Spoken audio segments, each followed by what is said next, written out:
নমস্কাৰ মোৰ অন্য এটা ভিডিঅ'লৈ আপোনালোক সকলোকে স্বাগতম জনাইছো আৰু এটা নতুন ভিডিঅ' আৰম্ভ কৰিছো আৰু আজি এটুকুৰা বিশেষ স্থানলৈ যাবলৈ ওলাইছো বিশেষ বুলি মই এটু কাৰণে কৈছো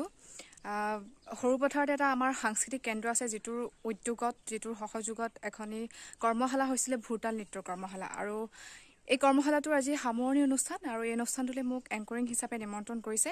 মই ব্যক্তিগত ব্যস্ততাৰ বাবে যাব নোৱাৰিম বুলি কৈছিলো যদিও তেওঁলোকে খুব জোৰ কৰাত যাম বুলি ক'লো আৰু যেহেতু এংকৰিং আৰু ৰিপৰ্টিঙৰ প্ৰতি এনেও দুৰ্বলতা আছে গতিকে বৰ বেছি না কৰি থাকিব নোৱাৰি আৰু মই যাবলৈ ওলাইছো আৰু ভুৰতাল নৃত্য বৰপেটাত জনপ্ৰিয়তা নৃত্য আৰু ইয়াৰ প্ৰসাৰ আৰু প্ৰচাৰ অন্য ঠাইত আছে যদিও আমাৰ ধনশিৰি মহকুমাত খুব কম আৰু এইবাৰ মই প্ৰথম শুনিলো যে ইয়াত এই ভুৰতাল নৃত্যৰ এটা কৰ্মশালা পাতিছে গতিকে মই আপোনালোকক দেখুৱাবলৈ যত্ন কৰিম এই আটাইখিনি বস্তু আজি কেনেকুৱা হয় কি হয় সময় চাগে খুব বেছি নাপাম তথাপিও মই চেষ্টা কৰিম আপোনালোকক দেখুৱাবলৈ আৰু মোৰ মন গ'ল এইটোৰ ওপৰত এটা ভিডিঅ' কৰিবলৈ গতিকে ভিডিঅ'টো চাব বুলি মই আশা কৰিছো আৰু ভুৰতাল নৃত্যৰ বিষয়ে আপোনালোকে যদি কিবা বিশেষ জানে তেন্তে কমেন্ট কৰি জনাব বুলি আশা কৰিছো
তুমি হেৰি কৰা সত্ৰীয়া নৃত্য নাচা অঁ ভাল ছোৱালী আৰু এইখিনি হৈছে আটাইখিনি সিহঁতি আছিলে কৰ্মশালাৰ প্ৰশিক্ষাৰ্থী হিচাপে আৰু খুব ধুনীয়া এটা নৃত্য তেওঁলোকে প্ৰদৰ্শন কৰিলে মই ব্যক্তিগতভাৱে খুব ধুনীয়াকৈ আপ্লুত হৈছোঁ আৰু বহুত ধুনীয়া ভোৰতাল নৃত্যৰ বিষয়ে মই কিতাপে পত্ৰই পঢ়িবলৈ পাইছিলোঁ যদিও স্বচক্ষে কিন্তু আজিলৈকে ক'তো দেখা নাছিলোঁ আৰু আজি প্ৰথমবাৰৰ কাৰণে মই দেখিলোঁ মোৰ নিজৰ ঠাইত আমাৰ পিছৰ প্ৰজন্মটোৱে যিধৰণে এই গোটেই বস্তুখিনি আঁকোৱালি লৈছে যেনেদৰে আজি এক সাংঘাতিক ধৰণে উপস্থাপন কৰিলে মাত্ৰ 15 দিনত শিকি এই কথাখিনি আচলতে খুব বেছিকৈ সুখী কৰিলে আৰু এইখন মঞ্চলৈ মোক এংকৰ হিচাপে মতাৰ কাৰণে এই চেগতে মই সৰুপথাৰ সাংস্কৃতিক কেন্দ্ৰলৈ অশেষ ধন্যবাদ আৰু কৃতজ্ঞতা জ্ঞাপন কৰিলোঁ আৰু ভিডিঅ'টো চোৱাৰ বাবে ধন্যবাদ